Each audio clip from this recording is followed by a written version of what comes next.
Ladies and gentlemen, it is an honor to present to you Mr. Simon Sinek.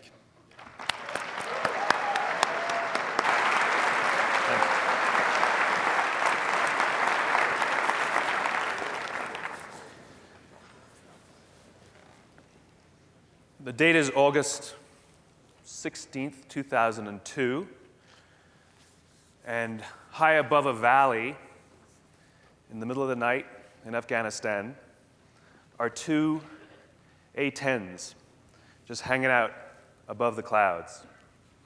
It's a beautiful, beautiful night. The moon is full. It lights up the top of the clouds like the snow has just fallen. One of the pilots, call sign Johnny Bravo, an Academy grad, is hanging out up there, and he decides he's going to go down and have a look, because down below there's 22 special operations forces who are making their way through the valley trying to extract a high-value target. Johnny Bravo can hear over the radio that the guys seem nervous. They feel like something bad is going to happen, so he tells his wingman, hang out up here, I'm going to go down and have a look. He points his plane down towards the clouds, and just as he's about to break into the clouds, the call comes over the radio again, troops in contact. Now there's no question he has to get down there. The plane thrashes about as he makes his way through the cloud cover, and when he finally pops out down below, he's less than 1,000 feet off the ground. The valley is 1.5 miles wide at its widest point. He's flying at 350 knots. He's got no ground-hugging radar, didn't have it on the planes yet. He's got night vision goggles on, which blocks his peripheral vision. And he's greeted by a scene that he's never seen before, not in training, not in the movies. So much tracer fire coming from the sides of the mountains that lights up the whole place. He doesn't even know where to begin. He just picks a point on the mountain and starts laying down cover fire. And to avoid hitting a cliff, does some quick calculations in his head. He knows his speed.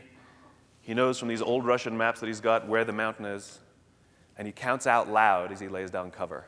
1, 1,000, 2, 1,000, 3, 1,000, 4, 1,000, 5, 1,000.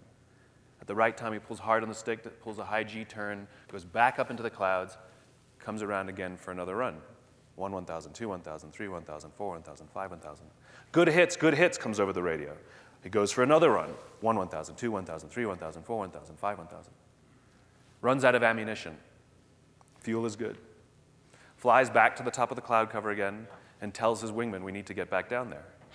The two of them fly back down through the cover, back into the valley, a few hundred feet off the ground, 350 knots, 1.5 miles wide at its widest point.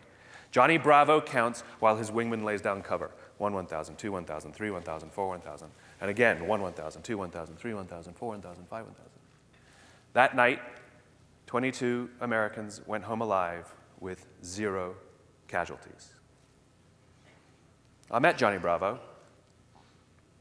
Low-key guy, not looking for a medal, not looking for recognition or a reality TV show, just doing his job, as he puts it.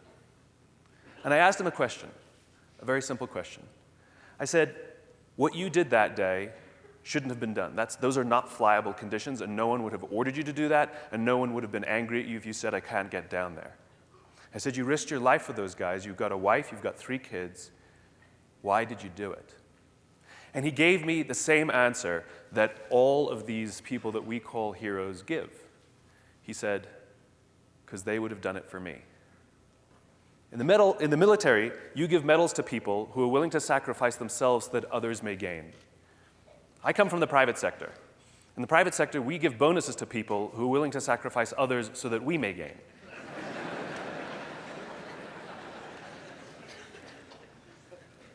And I had a very simple desire. I want to work with people like that. And so my initial conclusion was that you're better people. And this group of better people are attracted to life in the military because they're attracted to the notion of service. And the more I started to study and the more I started to learn, I realized it's not you. Sorry. What I learned was it's not the people, it's the environment. Get the environment right, and that's the behavior that happens. We are social animals, and we respond to the environment we're in. You can take a good person and put them in a bad environment, and they are capable of doing bad things. Likewise, you can take a person that maybe has done prior bad acts, but maybe the group has given up on, and you put them in a good environment, and they're capable of returning their lives around and becoming remarkable, productive members of the group. This goes back since the dawn of man. Our very survival as a species is because of our ability to work together. By ourselves, we're not very strong. We can't lift heavy weights. By ourselves, we're not very smart. But in groups, we can solve any problem. Any problem that needs to be solved, we can solve together. It's what keeps us alive. 50,000 years ago, in the Paleolithic era, we were not the only hominid species that existed. There were others. They died off, and we survived. And it wasn't just because of our big brains. It's because we work together.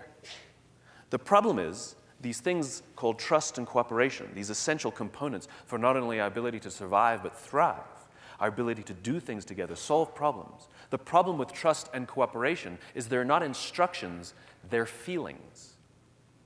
I can't order you to trust me. There's no briefing I can give at the conclusion, you will trust me. It doesn't exist. Nor can I instruct two people to cooperate. I can instruct two people to work together. But cooperation means that I can hand something off to you and trust that you will work to the best of your ability to do it, and I don't need to double-check your work. Cooperation means that I can turn my back, and I trust that you won't stab me. That is a feeling. And that feeling, the sense of trust and cooperation, is absolutely essential for our ability to get things done. You can just imagine living in these Paleolithic times. If I didn't trust you, it meant that I can't fall asleep at night. But because I can trust you, I know that you will wake me and alert me to danger. Right? So you could just imagine what life must have been like in these Paleolithic times. This world filled with danger, this world filled with all of these forces that were working very, very hard to kill us. Nothing personal, it's just the way it was. Whether it was bad weather, lack of resources, wild animals, whatever it was. And so we evolved into these social animals where we lived and worked amongst others around whom we felt safe. And when we felt the circle of safety around us, the natural human response to those conditions is trust and cooperation. When we do not feel safe amongst our own, the natural human response to those conditions is cynicism, paranoia, mistrust, and self-interest. Nothing has changed in our modern day and age. The world is still filled with dangers in the outside world. It's the unpredictability of an economy. It's the ups and downs of a stock market. In the military, you have your sister services. You're all fighting for money, literally trying to steal from each other, get more, right?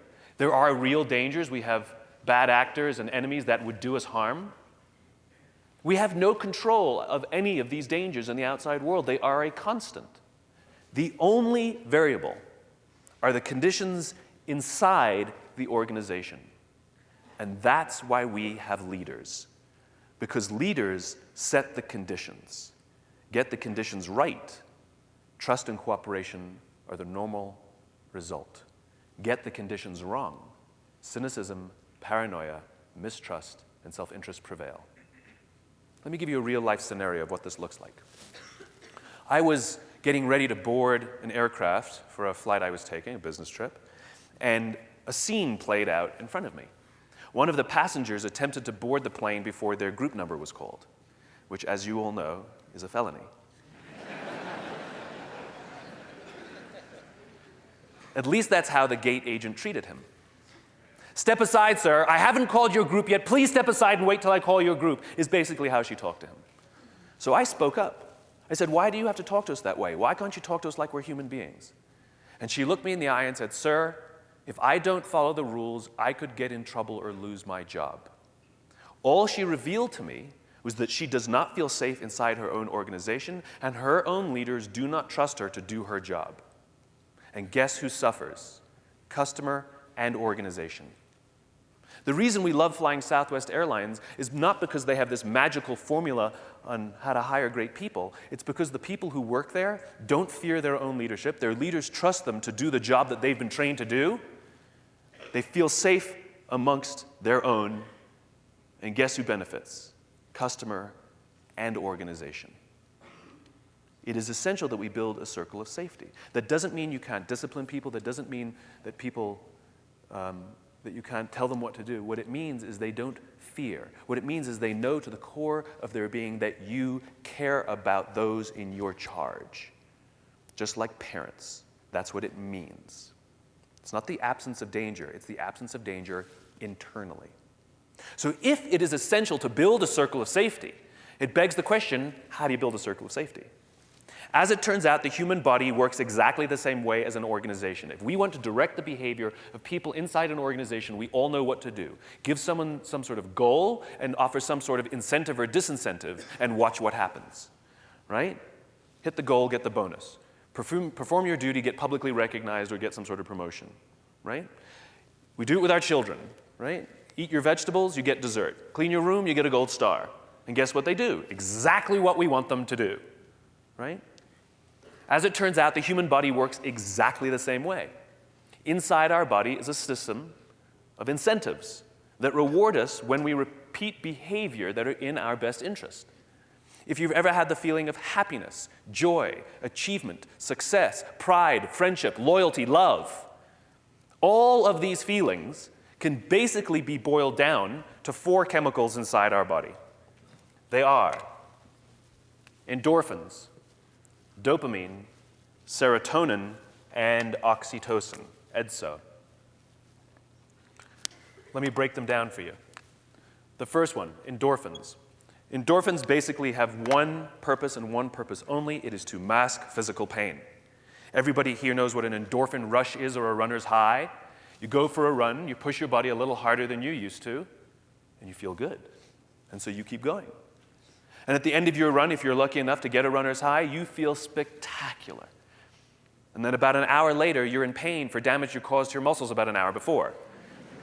It's because the endorphins have run out, right? Now, the caveman reason for endorphins is much more practical, and it boils down to food. We're not the strongest animal, we're not the fastest animal, and yet we have to eat. As it turns out, the human animal is made for endurance. We can go hunting and gathering and tracking for hours and hours and hours and miles and miles and miles, and we don't give up simply because we're tired. We don't give up simply because we're injured or we have something heavy to carry back to the tribe. We persist. Not intellectually, it's because it feels good. And just like when you get in the habit of exercise, you crave the endorphins. This is a good system. That means we'll go hunting because we enjoy it, not just when we need to find food, when there's no guarantee that we're going to find food. I love hunting. Who wants to go again tomorrow? Good system. In our modern day and age, we don't really need endorphins much for survival. In combat for sure, but not in daily life. Cars and supermarkets, we don't really need it. And the main way we get endorphins is from heavy exercise. There are some other fun ways you can get endorphins. Laughing, for example. We've all had the experience where you laugh so hard, right? What's happening when you laugh is you're convulsing your internal organs, and endorphins are released to mask that physical pain, which is why laughing feels good. We've all had the experience where you laugh so hard that you say, "Stop, stop, it hurts." It's because the endorphins have run out. Dopamine. Dopamine is responsible for the feeling we get when we find something we're looking for or when we accomplish something we set out to accomplish. So you know that wonderful feeling you get when you cross something off your to-do list? Like, that's from dopamine. Or when you win the game, yes, complete the assignment, did it. All of those, when you find something you're looking for, here it is. When you find your keys, right? All of those feelings are from dopamine. Now, once again, the caveman reason for dopamine is because of survival, food. You can just imagine our ancestors roaming across the savannas or the plains back in the day, and in the distance they saw a gazelle or an apple tree, and they get the shot of dopamine. And it says, hey, there's the thing you're looking for. Get it. And what dopamine allows us to do is stay clear of our distractions that are around us. Stay focused on the goal at hand and start making progress towards that goal. And as we get a little closer to the target, as we get a little closer to the tree gets a little bigger, and we feel like we're making progress. That's a shot of dopamine that says, you're getting closer, keep going, keep doing what you're doing.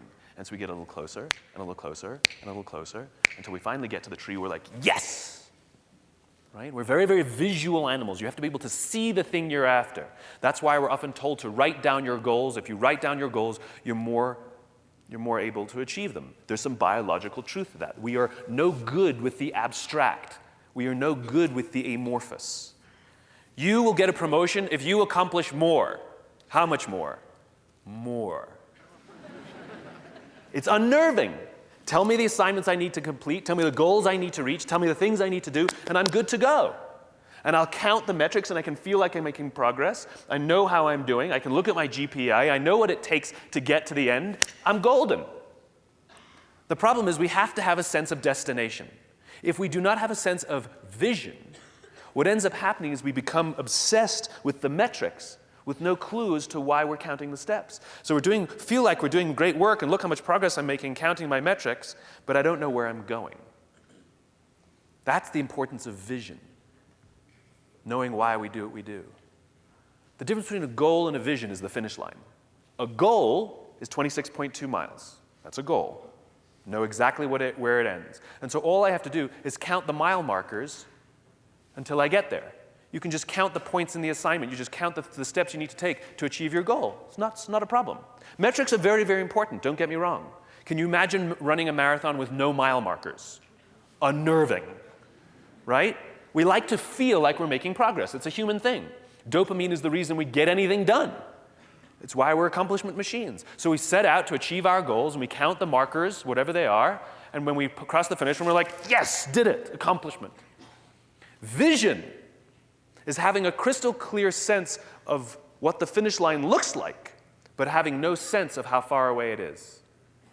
And every marathon is actually a metric towards advancing the vision, which for all practical purposes we will never reach.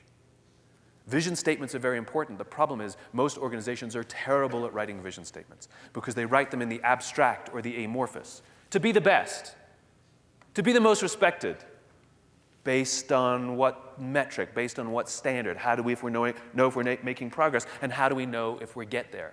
In other words, it's unnerving and it's useless, and so they usually get ignored. The reason we call them vision statements is because you can see what that future state looks like. I have a dream that one day little black children will hold hands on the playground with little white children. You can see that in your mind's eye. You can imagine it. The future state that does not yet exist. And if you believe in that world, you want to live in that world, you want to raise your children in that world, you set your sights on that world, and you start taking actions to build that world. And every milestone we pass is a step towards that idealized state that for all practical purposes we will never reach.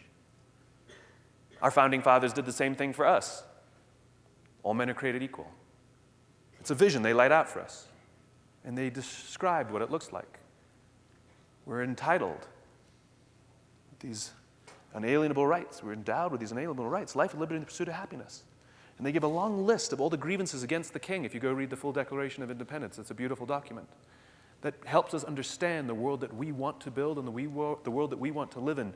And when we advance that world, civil rights, women's suffrage, gay rights, whatever it is, education for all, we feel like we're moving towards this perfect state that we were set out to move towards. That's what vision is. Dopamine is a wonderful chemical. Like I said, it's the reason we get anything done, what makes us achievement machines. However, it comes with a warning. If left unbalanced, dopamine can be highly, highly, highly addictive. Here are some other things that release dopamine: nicotine, alcohol, gambling, social media, your cell phone. Right? If the primary means by which we reward behavior, the primary means by which we incentivize our people is a dopamine-based reward system, hit the goal, get the bonus, hit the goal, get the bonus, hit the goal, get the bonus, we can actually, by accident, create a culture in which everybody who works there becomes addicted to performance. They become addicted to making the numbers. If everything is about the metric, We can literally create an entire group of people who are addicts, who are out to get the next hit and will beg, borrow, steal, and stab each other in the back to get that next hit. That's what happened in many of our large investment banks. Literally, entire companies filled with addicts where there is no such thing as trust and cooperation inside these companies. Fear runs rampant. Paranoia, cynicism, mistrust are the norm. And they will all stab each other in the back because the only way they get any sense of fulfillment or feeling good or happiness or joy at work is dopamine. Hitting the goals, making the numbers, saving the money, whatever it is. It's the same with our cell phones. We all hate all the email we get. True, what we love is the bing, the buzz, the flash, and the beep. Oh, it's beautiful. How else can you explain if you're feeling a little down? You send out 10 texts to 10 friends. Hi, hi, hi, hi, hi. Hoping to get one back, because it feels good. How else can you explain why you walk from room to room in your own home holding your phone? How else can you explain if it's not addiction? When you're driving in the car and your phone goes buzz or beep and you can't wait 5 or 10 minutes to check out who sent the message. You have to check now. And it says, do you want to have dinner next Thursday? And you can't wait 5 or 10 minutes. You have to respond now. It's called addiction. How else can you explain when you're at dinner with your friends, you feel compelled to answer the text or the tweet from somebody who's not there when you're with your friends? It's called addiction. And it's so dangerous because we can create environments quite by accident where we will destroy, like all addictions, the relationships we have, and we will waste time and resources as well. It's just like gambling.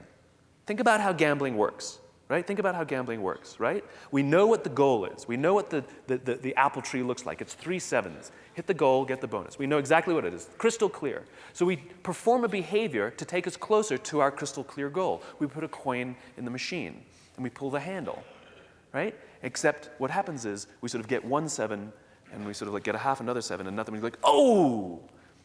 Because we got a little hit of dopamine. Like, that's what our body's telling us. Like, nearly there. Getting closer.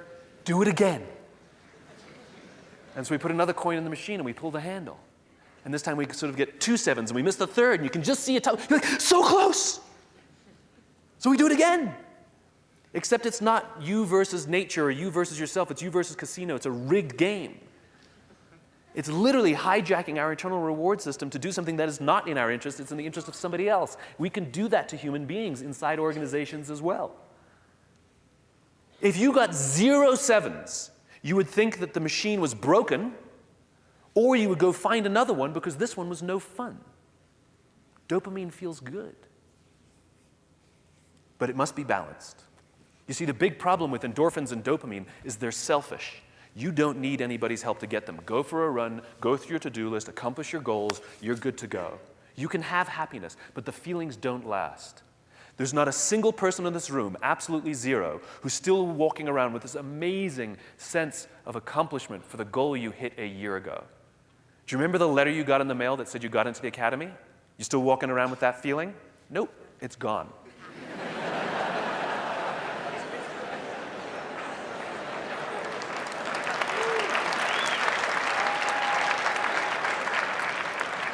Because that was dopamine. I'll give you a little aside because you're all college age, and I'll just tell you something, just aside. I'm going to get in trouble for this one.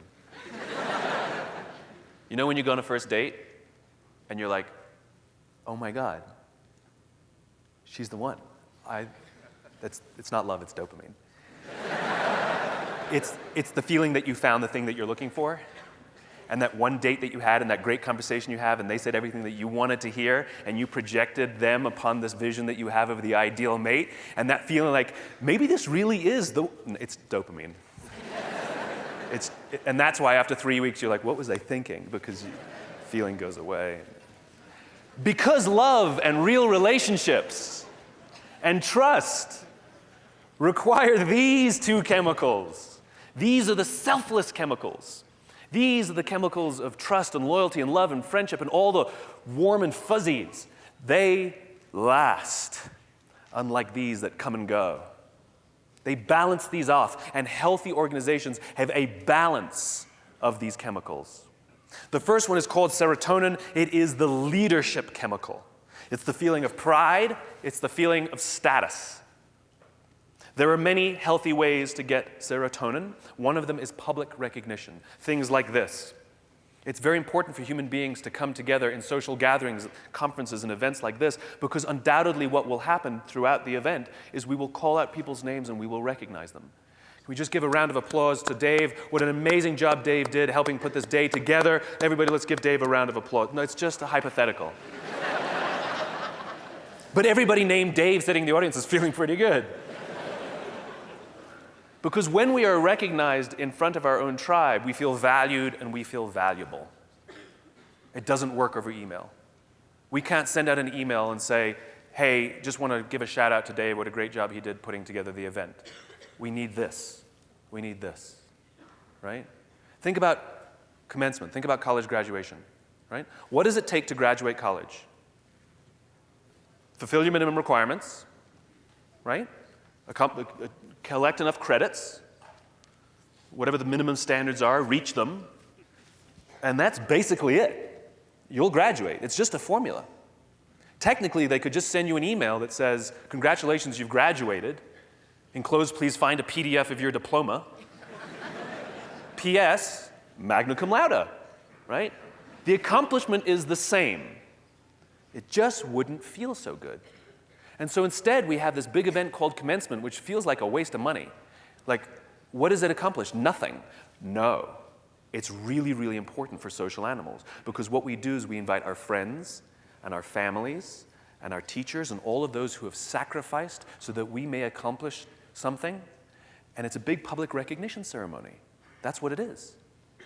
And that young college graduate, when she hears her name called out in public, the serotonin starts to flow. She feels valued and valuable by the tribe. She feels proud. She feels her status rise. She walks across the stage to receive her diploma. She feels so good. And at the moment she grabs that diploma, the serotonin surges through her body. She feels amazing. Her self-confidence rises. And here's the best part. At that exact moment, her parents, sitting in the audience, also get a surge of serotonin and also feel proud. What serotonin is attempting to do is reinforce the relationship between parent and child, coach and player, teacher and student, leader and follower, the one who is willing to sacrifice so that you may gain, and the one who's the recipient of that sacrifice. Sure, you can incentivize people to work hard, but eventually that incentive gets expensive. It doesn't create loyalty at all, because they'll just go to whoever pays them more, and eventually they'll be dissatisfied and start complaining.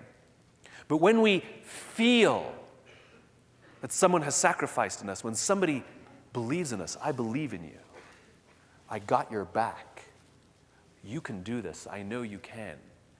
When we feel that, we work extra hard because we want to prove to them that their belief in us was worth it. We want to prove to them that their sacrifice was worth it. We will work extra hard because we want to make them proud.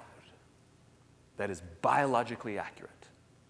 That is biologically accurate. The reason I call serotonin the leadership chemical is simply a matter of history.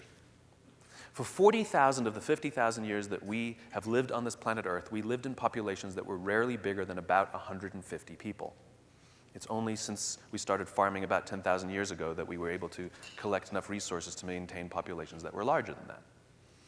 But even with populations around 150, this presents some practical issues. These are resource-constrained times. These are austere times. Someone brings food back to the tribe, dumps it on the ground. We all rush in to eat. If you're lucky enough to be built like a linebacker, you can shove your way to the front of the line. If you're the artist of the family, you get an elbow in the face. This is a bad system, because the odds are that if you punched me in the face this afternoon, probably not going to wake you and alert you to danger tonight. Bad system. And so we evolved into hierarchical animals. We're constantly assessing and judging each other who's higher in the hierarchy, in the natural social order. Sometimes it's a formal system. We have a system of rank. You can simply look on someone's shoulder and you know where you fit in the pecking order, and you will adjust your behavior accordingly. But this exists in the social world as well. We're constantly assessing and judging each other. And it's based on any number of factors depending on where you are. Maybe it's how strong you are, or how pretty you are, or whatever it is, how many papers you've published, whatever it is. But we're constantly assessing and judging is the point. And when we assess that someone is more senior than us, we will defer. We will step back. And we allow our alphas preferential treatment.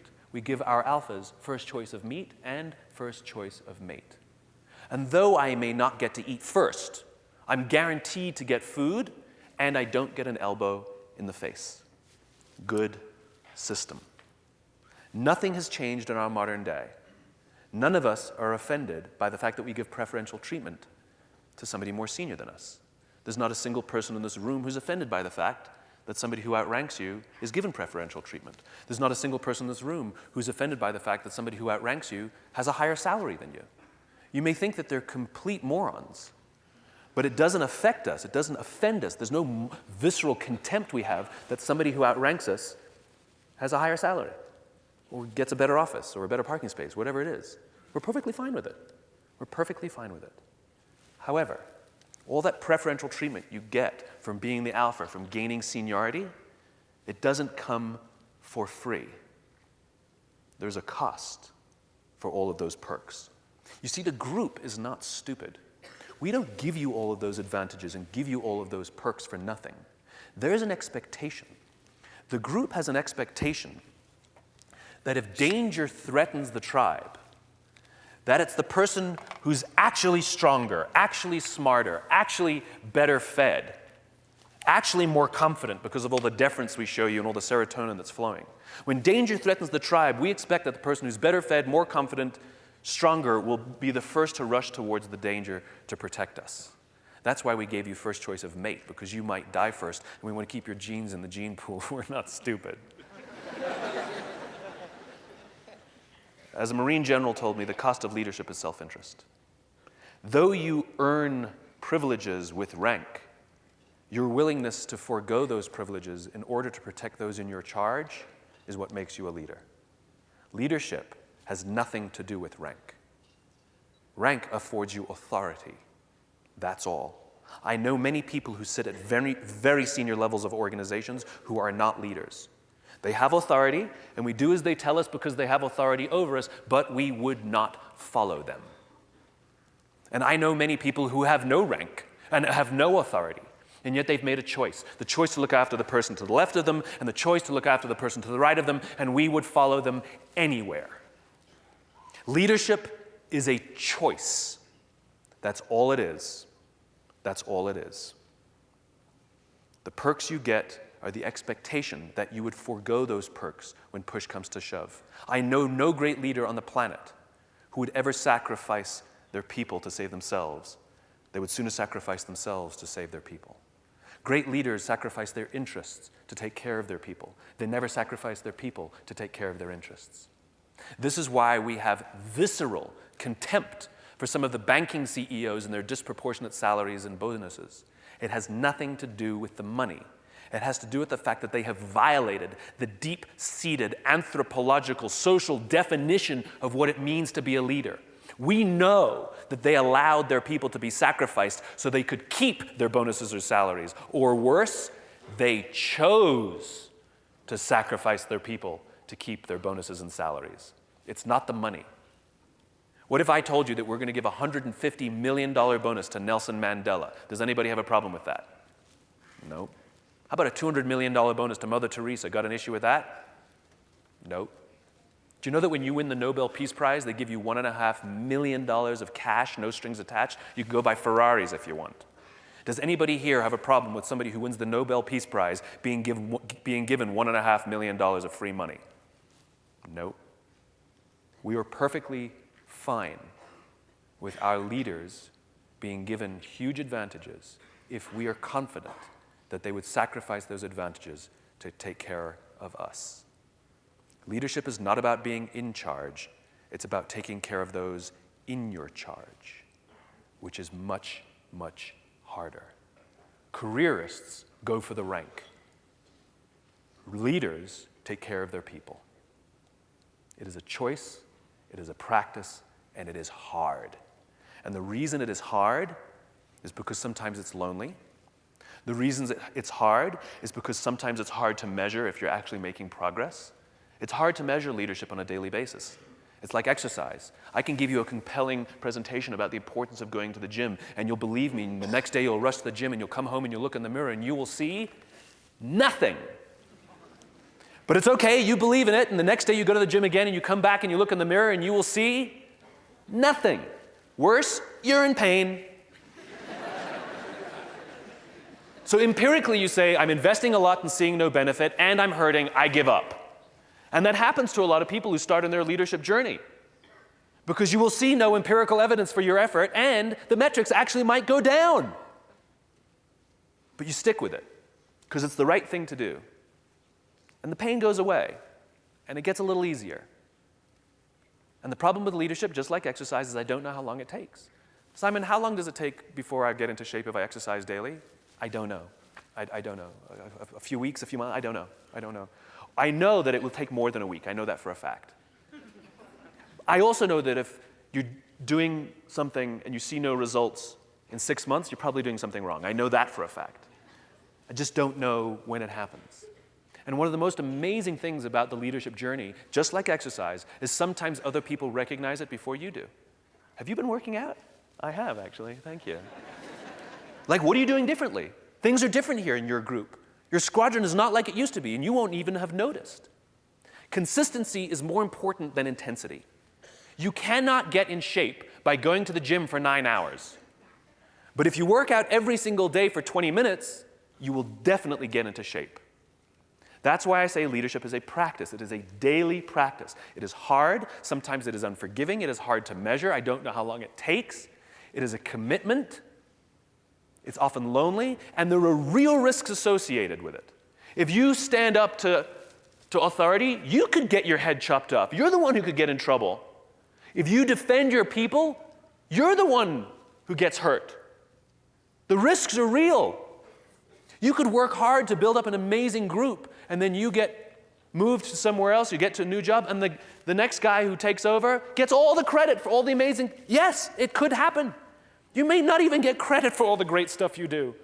It gets worse. If everything goes right, you have to distribute the credit. No, it was my people. And if everything goes wrong, it's on your shoulders. I take full accountability for the screw-ups, even though you didn't do anything. And even though you may have told them what to do that made things go right. That's it. That's what it takes to be a leader. Not everyone is cut out to be a leader because it is hard. But it's worth it. You know why it's worth it? I'll tell you a story of another airman, Lieutenant Colonel Dee Dee Halfhill. 3 things happened to her all at once. Any one would be difficult. She was promoted to lieutenant colonel. She got her first command, and she was deployed to Iraq for 365, all at once. And she was told that she would be run base operations in Balad, so housing and laundry and food and all that kind of stuff. It was a very poorly run command, and the previous 5 leaders had been fired. But Dee Dee is an ambitious, strong, brilliant mind, promoted a year or 2 below the zone, highly respected, and she decided she was going to turn this around. She was going to make this work beautifully. And she set her goal clear. Make this the best command ever. And if I give good orders, I will have a good command. If I give great orders, I will have a great command. And for the first 6 months she was in Iraq, she struggled. The soldiers that worked for her didn't take her seriously. She had trouble getting people to follow her orders. Her rank seemed to not mean anything. And she struggled, and things were not going well. And the vision that she had, the goal that she had, was slipping away from her. She could feel it, she could see it. She wasn't making any progress. And for 6 months, she went back to her room at night and cried every single night. She regretted being in the Air Force. She regretted being deployed. She didn't want to serve her country. She just wanted to come home. She hated it.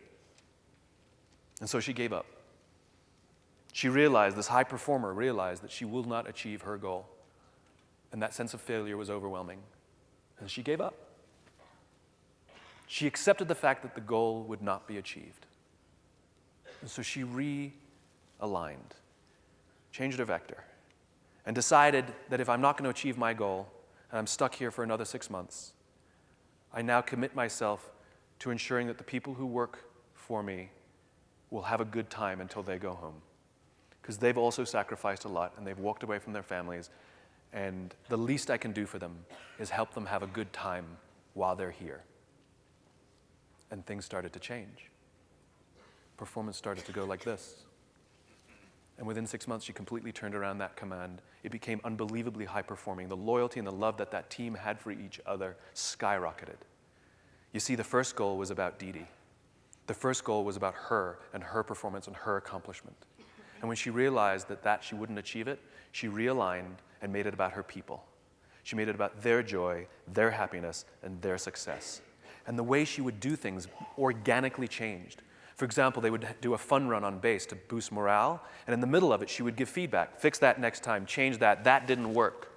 In the middle of the fun run.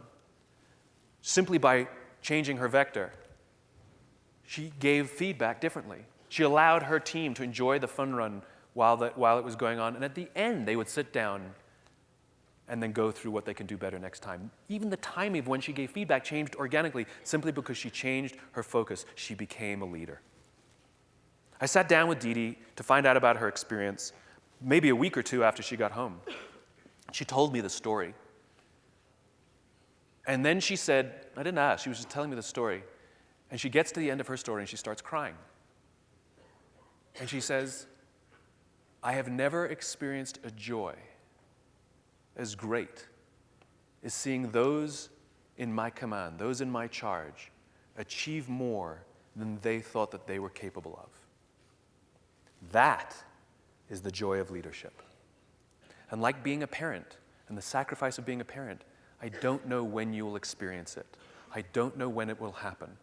And you commit yourself to the journey of leadership with the hope, like going for a run, hoping for that endorphin rush. It's not guaranteed. With the hope that you will see things. When you see your team take care of each other, when you see your team rally to solve an unsolvable problem, when you see someone hurting and somebody rushing to their aid without being asked, when you see your team discover that they are capable of more than they thought that they were capable of, all the sacrifices, all the hard work, all the risks immediately become worth it. It is a choice. That's what it is. The last chemical is called oxytocin. It's everyone's favorite chemical. It's the feeling of friendship and love and loyalty. It's all the unicorns and rainbows. It's all the mushy, mushy stuff. It's the reason we love spending time with our friends, right? You go to a friend's house, you sit on the couch, you watch a movie. At the end, you say, I had such a great time, and you go back to your room. You didn't do anything. You could have watched by yourself. But we just like spending time with our friends. It makes us feel safe, right? It's the reason we leave empty seats at the movies when we go out. Leave empty seats next to strangers, because strangers are scary. Right? Can you imagine going to the movies and you walk in with a friend and there's an empty row except for one couple and you walk all the way in and sit right next to them? They're going to look at you and be like... Or can you imagine going to the movies with a friend and there's an empty row and they walk in first and sit down and you sit one seat away from them? They're going to look at you and be like, what's your problem? We want to be near our friends. It makes us feel good. It makes us feel safe. In fact, I promise that almost every single person in this room chose who you're sitting next to. Because we choose to sit next to people we like, our friends, people we work with, people who are familiar, people we know. Because it makes us feel safe. We know that if we're looking this way and danger's coming from that way, they'll let us know. It's what it feels. Almost all human behavior is governed by our desire to feel safe. There are many, many healthy ways to get oxytocin. One of them is this magical thing called human touch. This is why it's very important for us to hug our children and for our children to hug us, because it makes them feel safe. It's why when someone's hurt or someone's struggling, we go, don't worry, I'm with you. Don't worry, you'll get through this. We don't go, don't worry, you're fine, you'll get through this. Kind of weird. It's why athletes high-five and smack each other at the end. It's a team-building thing. Mostly.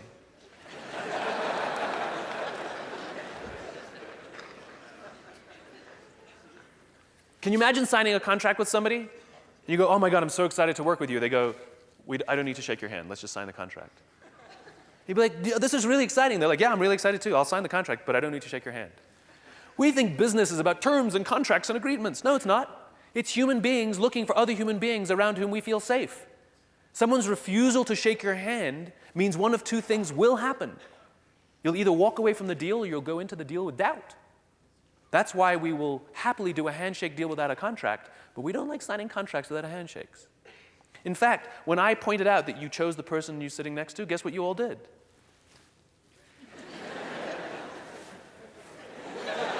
I'm watching. You'll start touching each other.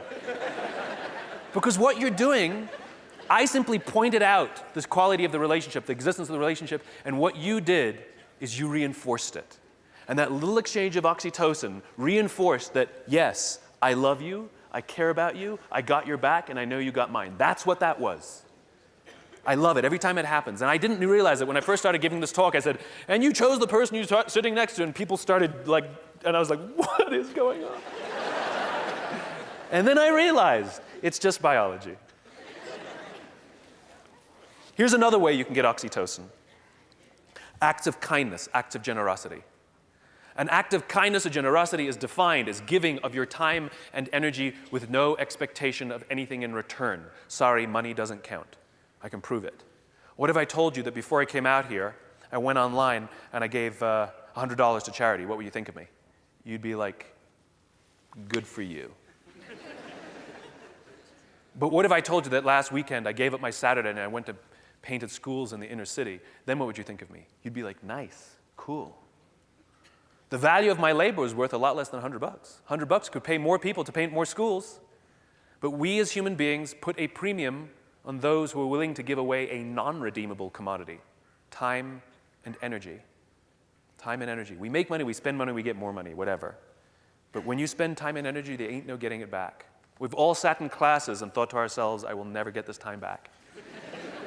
Some of you are sitting here right now thinking, I will never get this time back. And you won't.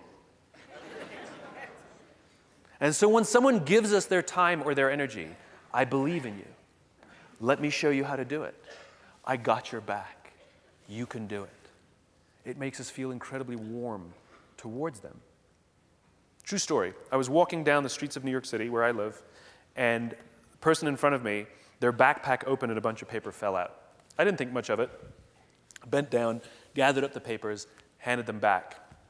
The person who performs the act of generosity with no expectation of return gets a shot of oxytocin. I felt good.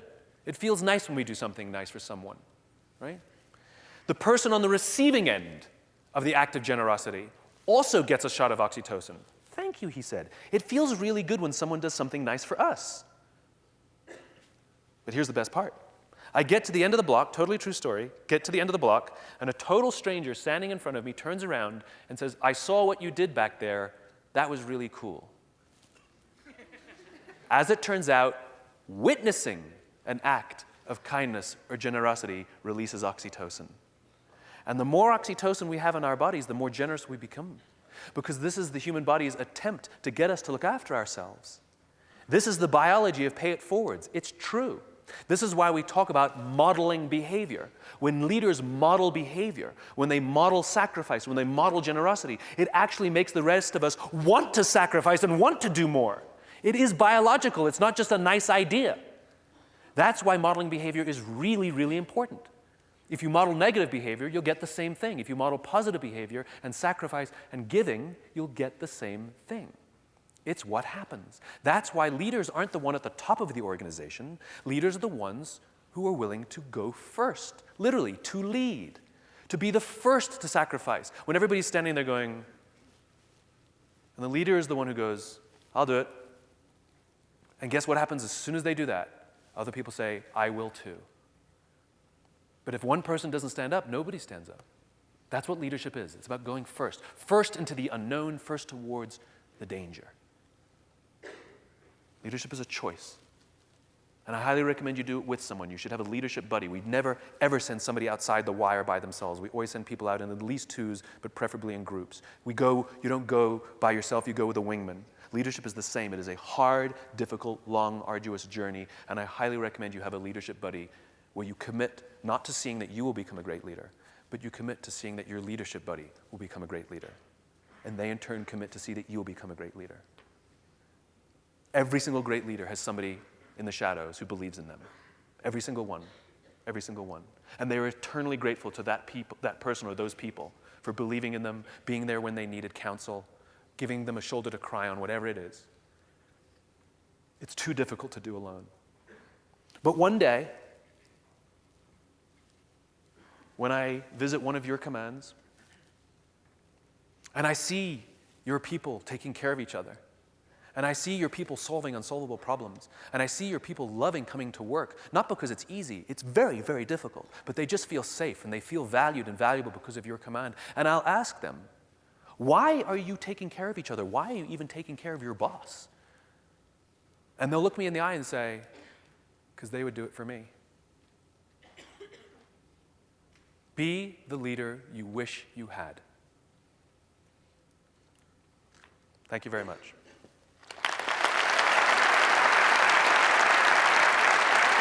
Thank you. Thank you. Thank you very much. Thank you. That's very kind of you. Thank you. Mr. Sinek will now be available for questions. I told you to call me Simon. Simon. You can use the microphones in the aisles. Sure. Yeah, I have about 15, 20 minutes. 20 minutes.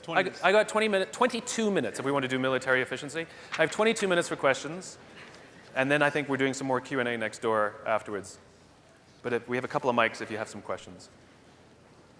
Yes? Go ahead. Mr. Sinek, my name is C2C Gabrielle Bruner, and I had a question relating to your safety circle. So here in the cadet wing, our safety circle, I would assume, is our whole organization. But people on the inside of that safety circle for us, I've noticed, are ones that aren't necessarily upholding standards, who aren't always doing the right thing. That's become kind of a cultural norm here. And people who correct those things are now on the outside and perceived as a threat to those people. How would you recommend switching the roles there? I have a better question for you. How do you recommend switching those?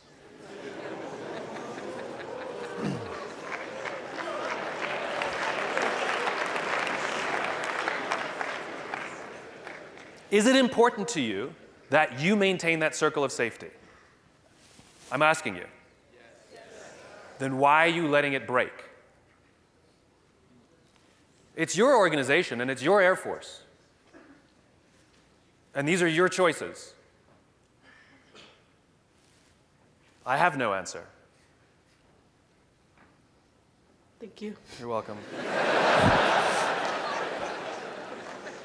And by the way, I commend you, because that is incredibly brave to stand up here and say that in the whole audience, in front of everybody, that it's broken, that it's not working, right?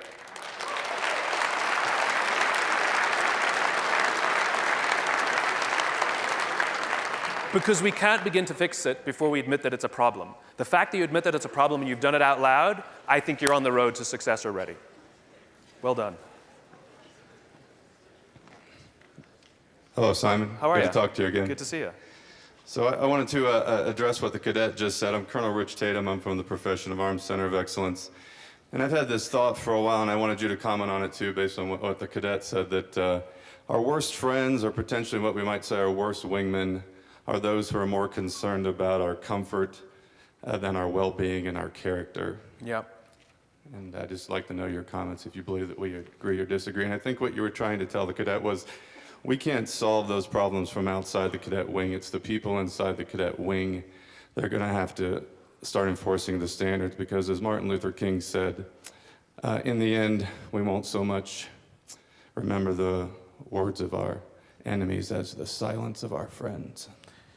So I think there's a vernacular component as well, which is it enforcing or is it upholding? I would hate to enforce a standard, but I'd feel honored to uphold it. And so I think somewhere in the mix, and it was no one's fault, these things are evolutions, and it'll be an evolution back. It's not going to be fixed in 6 months. Well, hopefully it can be 6 months, but it definitely won't be fixed in 6 days. It's not about enforcing, and it's not about being an enforcer. It's taking responsibility for the upholding. So language matters. I think this also lends nicely to, and some of you, I've spoken to some of you already, the millennial question, because I think that factors in, quite frankly. 100% of the talks that I give, I get asked the millennial question. Apparently, you confound everyone who's older than you, right? And they ask, how do we lead these millennials, right? Because it's not working. And you get accused of being things like entitled, right? I'm sure you've heard it, right? So I have some thoughts, which I'll share quickly. So I've broken it down into 4 categories. The first one is parenting. The second one is, what was the second one? Technology. Third one was impatience. And the last one was environment.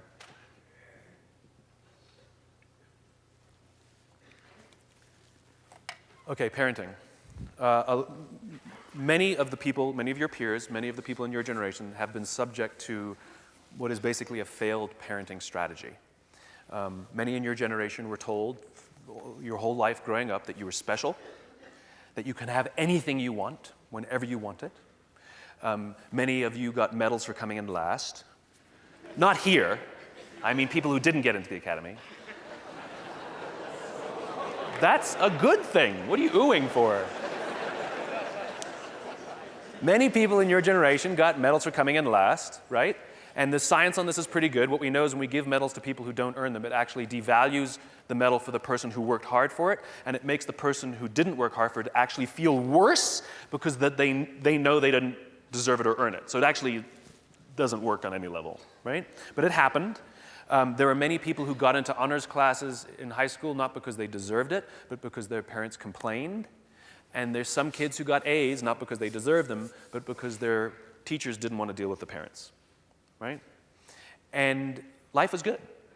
And then what happens is these wonderful kids graduate college, and they join the military or they go into private sector, and in an instant, literally, night and day, they discover they're not special. They discover they can't have whatever they want.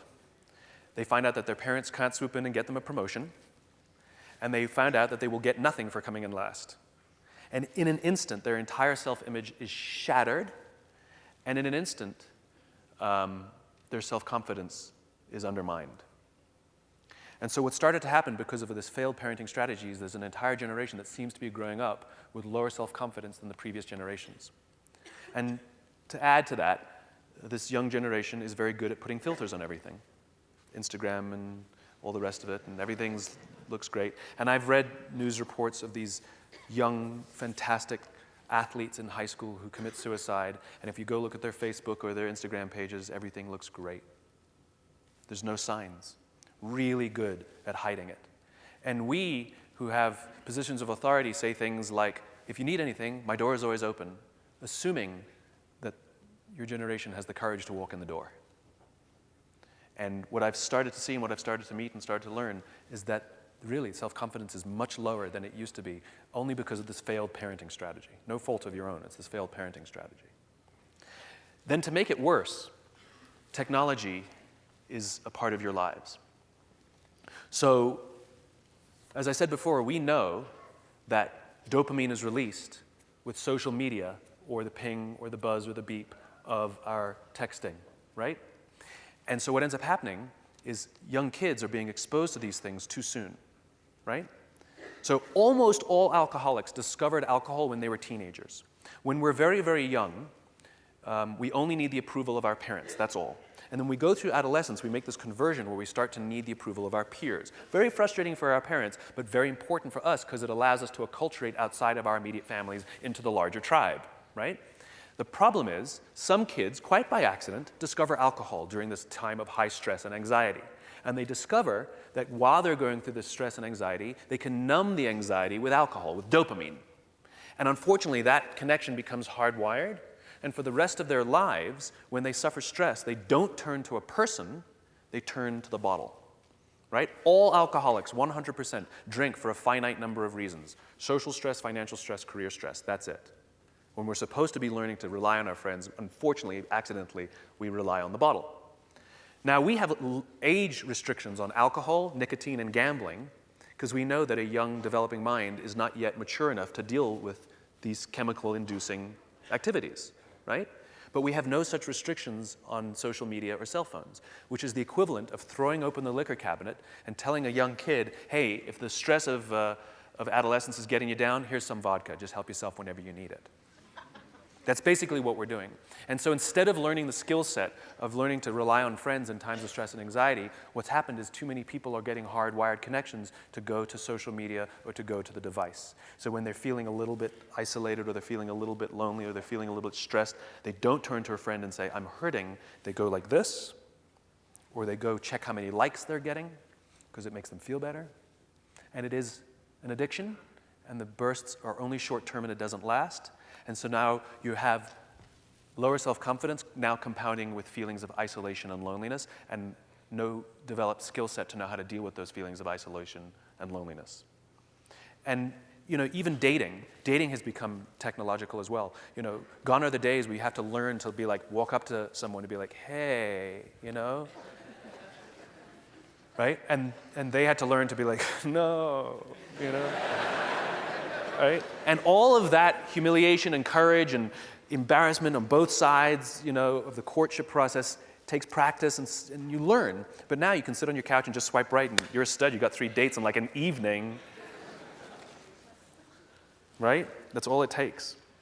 And unfortunately, the skill set was lost in there. Sure, it's easier, I get it, but that's not necessarily a good thing.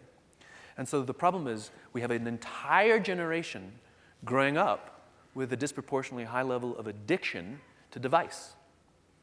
And so in times of need and stress, they haven't learned to rely on each other. They've learned to go to the device. It makes them feel safe. It makes them feel good. And this is why we keep our devices really close all the time, by our beds, when we're with our friends, we keep it on the table. We just need to have it near. Security is what it is, right? Combine that with this systemic impatience. Your generation is accused of being entitled. I think that is unfair, and I think that is wrong. What I do think is that you've grown up in a world of instant gratification. You want to buy something, you go on Amazon, it shows up the next day. You want to watch a movie, you don't check movie times, you log on, you watch it. You want to get hold of a friend, you don't leave a message and 6 hours later they'll call you back. You text them, they text you back immediately. You want to watch a TV series, you don't have to wait week to week to week. You just log on and binge watch for the weekend, good to go. The problem is that sense of instant gratification has been falsely applied to career fulfillment and relationships. And the problem is you can't get instant gratification from either of those. There's no app for that. That is a journey. And it's as if you're standing at the foot of a mountain, looking at the summit. You know exactly what you want to accomplish, but the problem is you don't see the mountain. I keep meeting these wonderful, fantastic, smart, ambitious, idealistic, just amazing people, entry level in their jobs. And I sit down with them and I'm like, hey, how you doing? They go to me, I think I'm going to quit. I'm like, what do you mean you're going to quit? You've been here 8 months. They're like, I'm not making an impact and I want to make an impact. I think I'm going to quit, right? And that's the problem. They don't realize that it's a journey. And they don't realize that it takes time and effort and hardship, like relationships, like career experience. And so what's happening is they just keep quitting their jobs, looking for this thing that they'll never get, because it takes time. And so then, idiots in my industry then write papers about your generation, and the trend in your generation is you don't stay in jobs very long, you just stay for a year before you move on. And then all the companies will go, how do we get the most out of them in a year before they leave? No. Give them something that makes them feel valued and valuable. Let them know they're contributing to something, and they'll stay for 20 years. Which leads me to the last point, which is environment. We're dealing with an entire generation that seems to have lower self-confidence, that seems to have not built up the skill set of learning to rely on each other, take care of each other, but instead the addiction to a device. They have this institutionalized systemic impatience that they want everything fixed and fixed now, and then we plunk them in an environment that easily uses layoffs to balance the books. Horrible people like Jack Welch, who is the CEO of GE, who is one of the pioneers of what they call rank and yank, which is if you're the top 10% performer to the stock price, you will get a promotion, and if you're the bottom 10%, you will get fired. What happened to coaching and taking care of each other? Ideas like shareholder supremacy, which have become standard in our world today, where companies justify their decisions as we have to take care of our shareholder, which is the same thing as a coach justifying their decision to appease a fair-weathered fan in the stands while ignoring their players. That's what that is.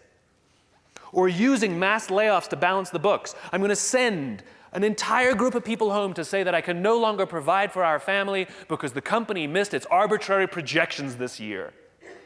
That's what that is. And those theories that were popularized in the 80s and 90s have become so standard today that we don't realize how broken they are. And then we take your generation and we put you in these organizations that don't care about people, they care more about numbers, and we say, go.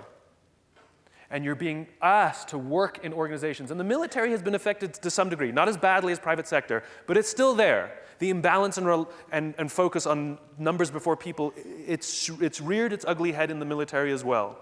And we're taking your generation and we're putting you in these organizations and we're saying, do your best, be your best, and yet we have not committed to taking care of you.